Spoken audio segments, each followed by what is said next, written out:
Hi, my name is Enrique Morones, and I'm the Executive Director and founder of Border Angels Ángeles de la Frontera. Border Angels is an organization that I had the honor of starting almost 30 years ago.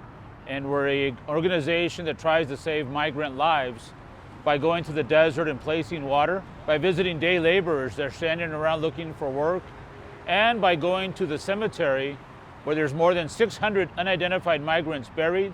We shifted our focus from the canyons to the desert to the day laborers, and now we're not only in the San Diego-Tijuana region, we're all over the country. These people that have tried to make it into the United States to have a better life, thousands have died.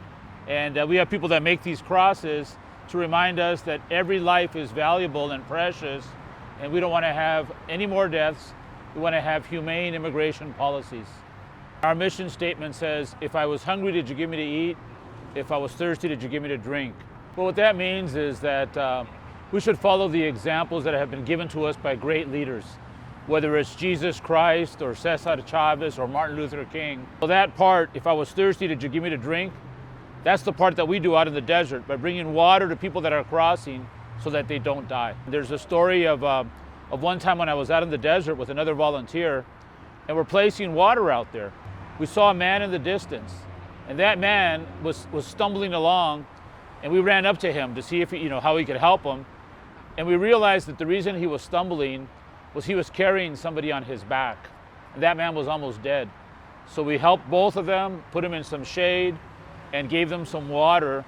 I was just about to take the one man to the hospital, but the other guy said, the Border Patrol. And I said, forget the Border Patrol. We don't want the guy to die. With the water we gave him, he started bouncing back, and he started getting full of energy. So we stayed with him for a little more than 3 hours. Well, 2 weeks later, I got a call at Qualcomm Stadium, because I used to be with the San Diego Padres. And it was a young man that called me, and he goes, sir, you don't know me, but my name is Francisco. And 2 weeks ago, you saved my dad's life. And I said, how's your dad doing? He said, he's fine. I go, how about your dad's friend? And he goes, what friend? I go, he didn't tell you? He was carrying somebody on his back. He hadn't even told his son that.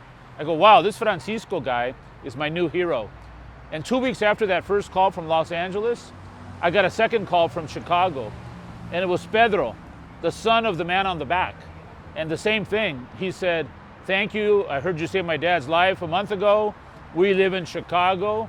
And I said, how's your dad? And he said, he's doing fine. So when people ask me, do you think Border Angels makes a difference? I say, I don't know, but I know it made a difference to Francisco and Pedro. My attitude towards the political opinions of certain people is that some people understand what's going on and they want to make a difference. But unfortunately, there's some people that don't understand that or don't want to understand that, as you see in the Republican presidential debates in this moment. You have people promoting hate.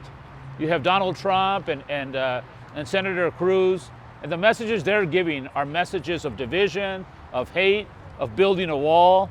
That's not what this country is all about. Some of the things that Ted Cruz and Donald Trump say cause people to act in a hateful manner. To go to Boston and beat up a homeless Mexican man and almost kill him. To make the Heil Hitler salute at rallies.